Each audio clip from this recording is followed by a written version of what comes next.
Hello, once again everyone friends, it is Valentine's Day. You know what that means. It means we are looking at some PNGs in a browser game. So yeah, Valentine's characters, it's Flashfest.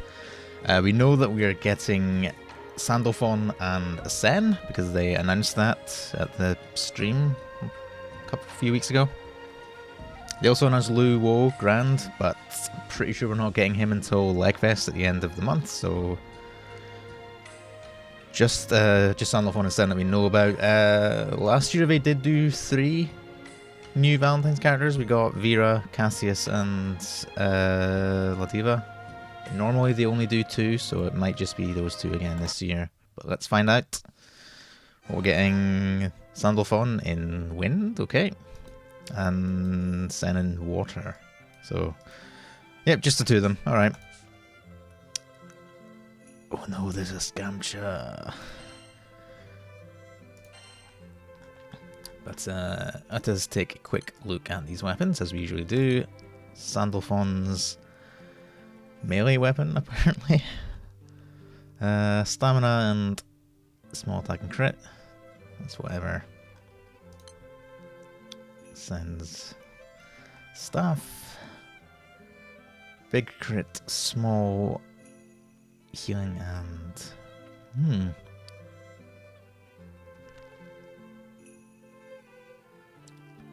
I was gonna say that's pretty similar to Europa Spear. I think Europa Spear is less crit, but more stamina, and obviously doesn't have the healing cap. I'm not sure if this being big crit makes much difference. I don't remember the like the breakpoints for Varuna. Obviously you use 2 Wamdus spears for the flat 20% each, and I know that. And then Europa Spear has, I think it's medium crit that has, with an attack as well. But maybe this sees use, I don't know, I'm not. It looks like a decent-ish weapon. Maybe an option if you want, if you're able to max the crit out anyway and want some extra like healing cap or something, I don't know. But let's look at Sen first, let's leave Sandalphon till last. So, she's in Water. Her Ogi is massive water damage to a foe, mirror image effect to all allies, 1 hit, cool. And remove 1 debuff. Skill 1, water damage to all foes, restore all allies' HP. I expected some healing because of her weapon, had healing cap. Skill 2, water damage to all foes, 15% boost to caster's charge bar, boost to CA specs, stackable. Cool. Skill 3, switch to stunning love strike mode, boost to hostility, amplify counter attack damage, can't normal attack and ends upon recast. Okay, doke. Low defense, chance of dodging counter effect 5 hits at the battle start, chance of dodging counter effect 5 hits at the end of turn based on the number of main allies. Activate Captivating Bouquet, which is skill 1. Upon taking damage, activate Lapis Scratch Navel, which is skill 2. At the end of turn if no damage has been taken. Not sure about this. So she's always going to nuke at the end of turn, because you're either going to get hit or not get hit. Which means she's going to activate one of these. And I guess it makes sense if she does take hits, she does the one that heals as well, which is pretty nice. I don't like this. And obviously I'm going to quickly check the wiki. The wiki seems to be updated, so we should be able to get some numbers. Not quite. The character pages are up, the actual numbers haven't been added yet. That's a shame. Okay. So these are both single hits, which is a shame. You know, multi-hits are always nice. Especially because you know, supplemental damage, which Water does get some of in Wamda Spears, because it supplements critical hits. It's not as much as like an LAR beak or whatever, but it's still something. Plus you have like Knight of Ice as well, Grand Lancelot's weapon if you're playing Varuna. So multi-hits would have been nice. She seems fine. Like, I'm not sure like what this means, like, based on the number of main allies. Like, why would you... Like, surely this would just be a constant, because you're always going to have 3 other main allies. Unless something went horribly wrong and, like, 2 of your frontline and, like, your subs died or something. So I'm not sure what this is about, but... Obviously, it's hard to really judge this without seeing numbers, because amping up counterattacks is pretty nice, but if it's not a huge number, then it's not going to make much damage, and you're probably just going to you'd rather just have normal attacks. Plus, you know, maybe her hostility is... You know, it's hard to judge this if this is maybe really high and she gets hit all the time, but then that might be a bad thing because of this, but it might also be too low, basically making this useless and not really proccing very often, so hard to say. But she seems fine. Like, the Valentine's characters lately haven't been like super duper strong. They've mostly just been fine. Like, I think like Cassius was the standout last year, and like he's very good, but I don't think he's quite on the same level as a couple of the other ones.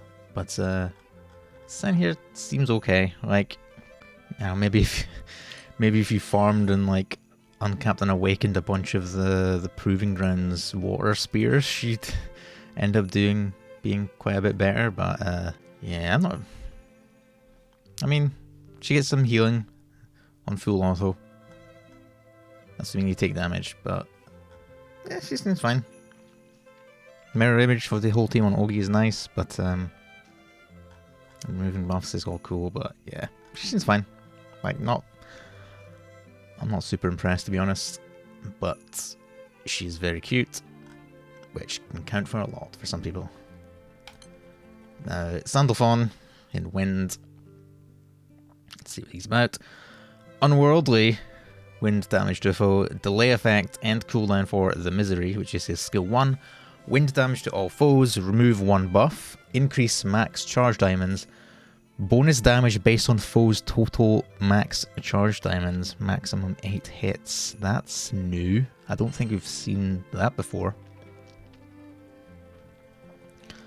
Restore all allies' HP, remove 1 debuff, boost the healing specs based on foes' total max charge diamonds, okay.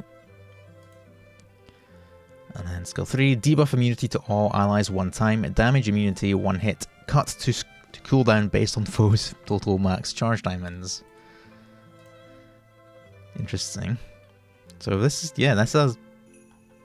Pretty sure that's a completely new, like, mechanic, gimmick, whatever you want to call it, based by, you know, affecting skills based on how much charge diamonds the boss has. No charge bar, gain upon normal attacks, amplify normal attack damage, deal triple attacks, and a revitalize effect. That's the same as Grand Naru's passive, but with added revitalize? Well, don't remember what Naru had in place of this. Like, oh, echoes or something, I think it was? I don't remember. But, the charge bar gain thing I'm honestly not a big fan of, although obviously if you're playing like Kengo or something, you can mitigate it, or like Relic Buster for, you know, the first turn. Plus, you know, it's wind, so you have Seti as well, who is a really good battery. But otherwise, yeah, this decent passive. When a foe uses a special attack, activate Take 1 Breath, which is nice, and 30% boosted charge bars. Sandalphon's charge bar. Cool, okay. So, healing on full auto, that's nice. Obviously, so right off the bat, he seems like he'd be very good in the Belial fight, which is in character, I guess. Because I think Belial has, what, 8 charge diamonds, I think? What else? I think I want to say the Siegfried fight has similar amount of charge diamonds as well.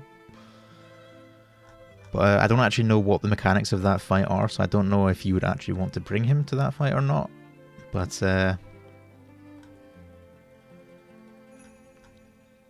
he has a lot of utility. Like, he doesn't like scream out crazy OP 10 out of 10, but I get the impression that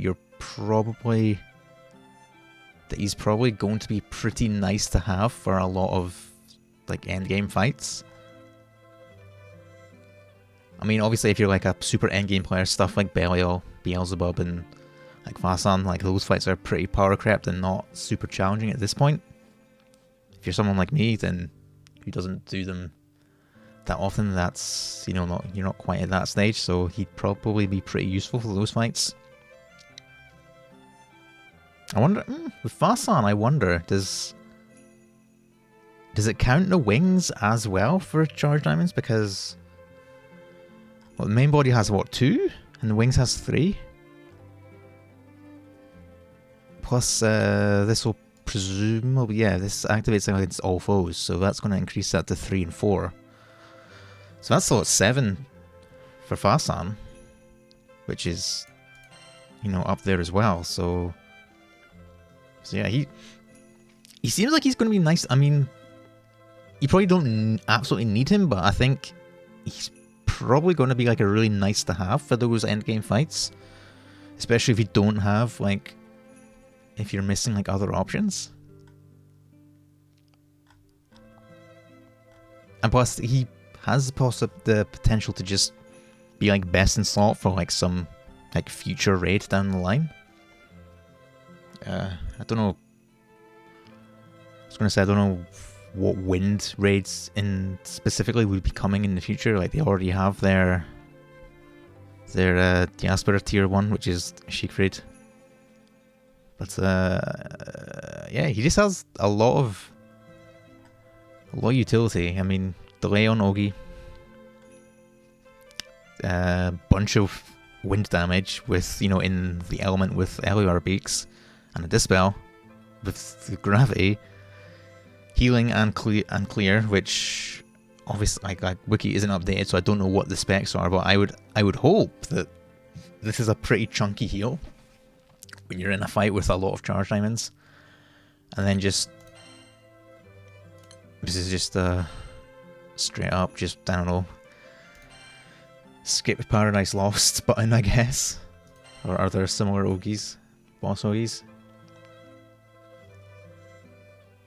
See, the no charge bar gain thing is a shame, but I think, you know, you can mitigate it. Like, he gets 30% when the boss Ogis, which is obviously going to account like triggers, so you don't need to worry about filling up like massive amount of charge diamonds or anything to do that. Plus, if you can use like Kengo or, you know, Seite, can help battery, so this probably isn't going to be too much of a problem. Yeah, he seems pretty good. Like he seems like he'd be really, really nice to have for harder fights. For anything lower than that, probably not. Probably not. Like, he has Unworldly Ogi, so like you could use him for OTK if you're doing that. And get a decent amount of skill damage because this resets on Ogi as well. Again, if you're using Kengo and like Sete, like you can get this off, his Ogi off reasonably often, I suppose. But yeah, I think you're mostly going to want him for some of the harder fights. I'm just trying to think what else Wind has for hard fights. I don't remember what the Proud of the Ascendant stuff is. I don't think they have whatever they call it, like the next series that they're currently doing for those fights. And I think a lot of the original ones are kind of like power crept at this point. But he seems decent. Like I said, I think especially if you're lacking other options, you probably want to use him for endgame fights. But that's just, you know, I'm not an expert on the end game of this game, so don't take that as gospel. But my impression seems to be that he just brings a lot of utility that will be super useful for those fights. Plus, you know, it's Sandalphon, so he is like probably the most popular character in this game. Like I remember the polls for what character people wanted to see in Granblue Versus. They did one for like each region of the world, like Europe, America, Asia. I think it was just those three. Maybe there was a fourth one as well, but like Sandalphon topped literally all of those polls. So like people love Sandalphon, so people are going to pull for him. I'm tempted to be honest, but I don't have that many. I have like 350 pools at the moment. Plus we have like anniversary coming up. It's tempting. It's really tempting. Don't know if I will. I might YOLO some. I'm probably going to buy that Scamcha. I might YOLO a few pools, see what happens, but I wouldn't count on seeing a Spark video quite just yet. But you never know. Maybe bad decisions will be made. Although, actually, who else is on rate up? Actually, where is the? There we are. Oh, Pain and Suffering is on the rate up. Shit. I still need a second one. That's just made that decision to pull on out even harder.